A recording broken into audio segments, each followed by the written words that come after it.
Uh, Good morning, good afternoon, everyone. I'm here from Philadelphia, and I'm glad to be joining you all for this presentation. Thank you for this opportunity.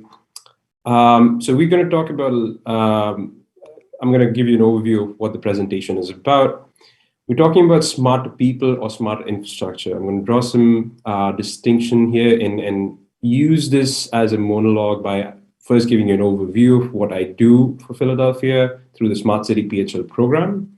And I'll go through 4 questions and try to answer them in a way to address the issue of what's the role of data and how smarter is sustainable. So the first question is going to be, does smarter infrastructure make a smart city?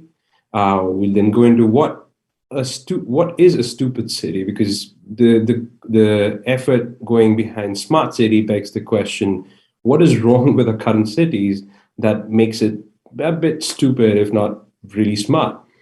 And the third question we'll dive into is data an asset or a liability for a smart city? And lastly, we'll conclude with the idea of why is smarter always more sustainable? And this will tie into the conversation we're having today. So as an overview, I work as the infrastructure innovation coordinator, for the Smart City PHL team, which came out as product of a Smart City PHL roadmap the city issued way back in 2018-19. And we're a team of 3 people. We work through establishing strategic partnerships across all operating departments and across the region, actually. The team was an outcome of the roadmap, which was released by the city, outlining goals, guiding principles, and implementation strategies. Since 2019, we've led a program called the Pitch and Pilot Program, where we help partner departments identify solutions to municipal and community challenges. We put out calls for solutions through this program and help get ideas from a diverse set of applicants for those challenges. More recently, I've joined the team to take up more smart infrastructure projects. My role has been to identify and implement such smart infrastructure projects, focus more on mobility and right-of-way infrastructure management. As we implement these pilot and long-term programs, what we've realized is that the integration of data management policies, privacy law, and architectural frameworks into these projects has become more critical, and that's become one of our main goals as a team. Lastly, we've just set up and initiated a program within our team, which is called the Project Task Force. It's very similar to how projects get reviewed in a construction project may get reviewed by the city. In this case, the Project Task Force is made up of members of the public who are industry experts on privacy, data science, technology around AI, and other things. And they're experts from academics, from industry, and they perform a review of incoming smart city projects for us and suggest things that we may improve upon. Some of the recent projects that we've taken up are, I'll just go through a few of them. There's a project we did as part of the Pitch and Pilot program called Good Roads, where we installed cameras in partnership with a company on all municipal fleet vehicles, and it helps us capture imagery of the street as the vehicles traverse through the city. And that helps through an AI-based mechanism to prioritize which streets need to be repaired first.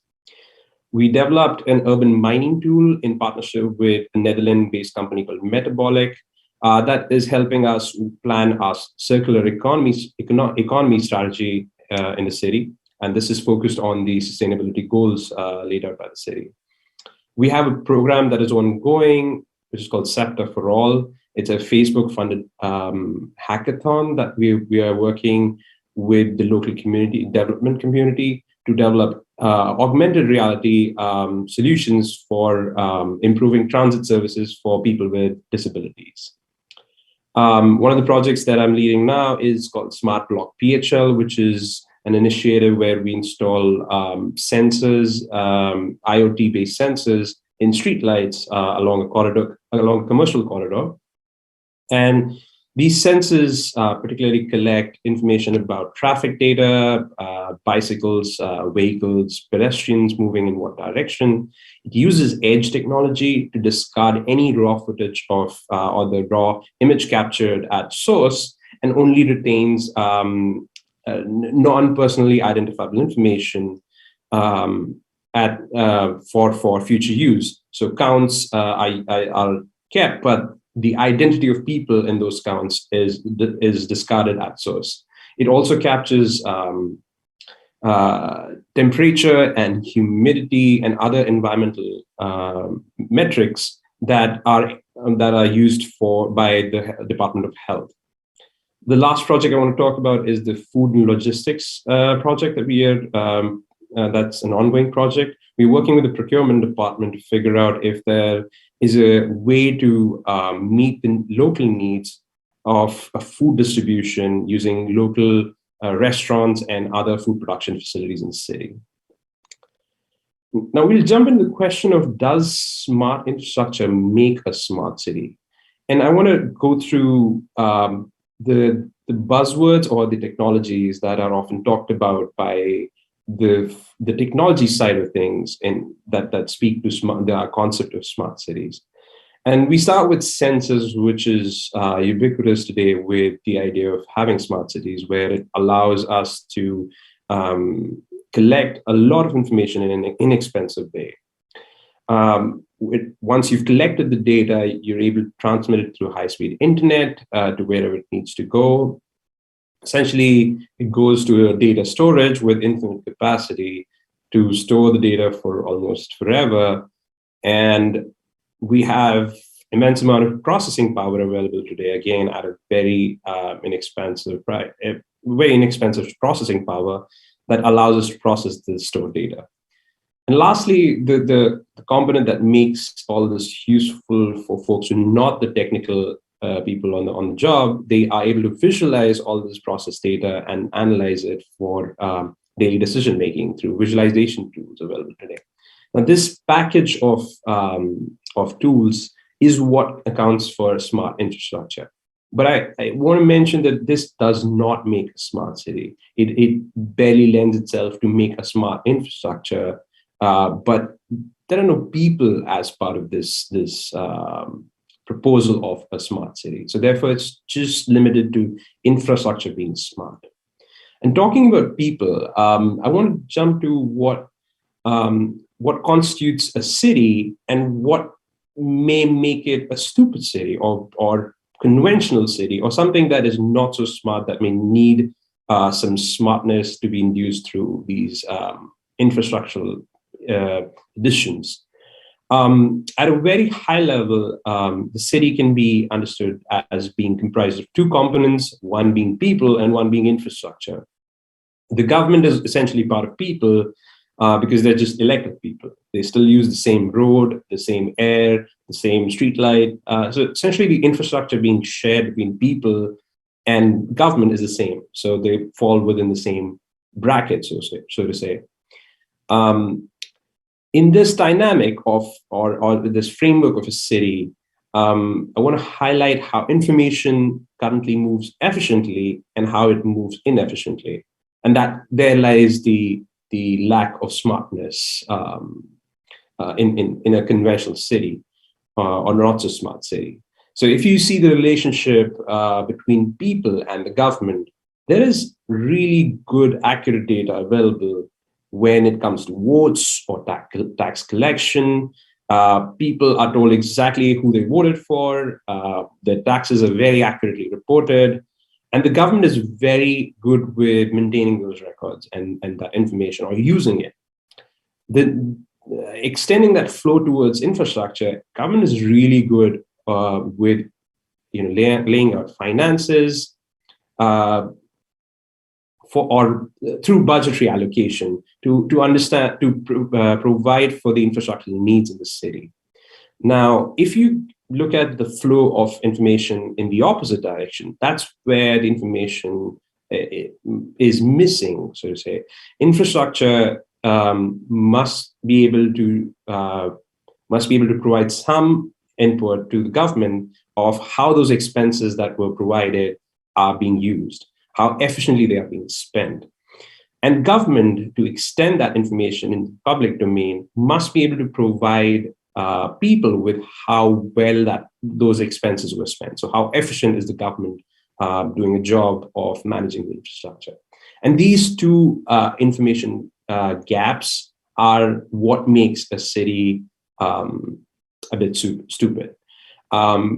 Let's think about here what these information gaps are and what should be filling them, which would probably make them smarter, make the city smarter, and eventually lead to people being smarter. So the first information gap has two data points to it in my operational view of a smart city. And that first data point is the use, and the second one is value. Now, the distinction here is important to note because, say, for example, the city is providing electric charging infrastructure in the city across the board, and people are not able to afford electric vehicles. So through usage data, the city is should be able to figure out that nobody's using this infrastructure. So we should probably focus on transit services. But the value, the value data point is even more critical and a bit harder to derive out of the granular data, which is to say, if the city is already providing transit services, is the value being delivered through it? In this case, if the city is already providing transit services, but people are having to hop 3 buses before they reach office, the value of the network or the bus or transit service is not being delivered to people. So it needs to work on the value being delivered and not the use. The usage may still be there. Extending this to the second information gap, and this is the key to being a smart city, in my opinion. It's the open data and the promise of sharing what comes through an understanding through the use and value data points for the government has to be extended to people in the form of open data. I can proudly say Philadelphia is a champion on putting a lot of information out in the open data. And I encourage you all to look at Open Data Philly, where a huge majority of data sets have been put out by the city of Philadelphia. I want to turn to what's the role of data, and is data an asset or a liability for a smart city? And this question is important because, as I said in the previous section, that open data is important. It's important to understand that data by itself is a liability. It's only the insight that it can generate upon analysis is what is the asset. I'll give you an example. To understand transportation patterns, you may go out and collect everybody's cell phones, but that is just a lot of data. You would possibly want to do a smaller footprint in terms of data collection by putting a sensor at every bus entry point to understand who's onboarding or offboarding a bus. And that's a better and more efficient way because, as I said, data by itself is not an asset. I'll conclude quickly by answering this last question: why is smarter more sustainable? And this draws from the two worldviews of what smart city is that I've shared in this presentation. On the right, it's more about smarter infrastructure, which is more talked about, which is the technological view of how things are. And on the left, it's the view of making people smarter using the data that comes out of the infrastructure. And that's where I suggest we need to focus more in the near-term future. So I'll conclude with that. And I have a few questions here that I'll try and answer. The first question I have is how big data and analytics both can be useful in development of smart city.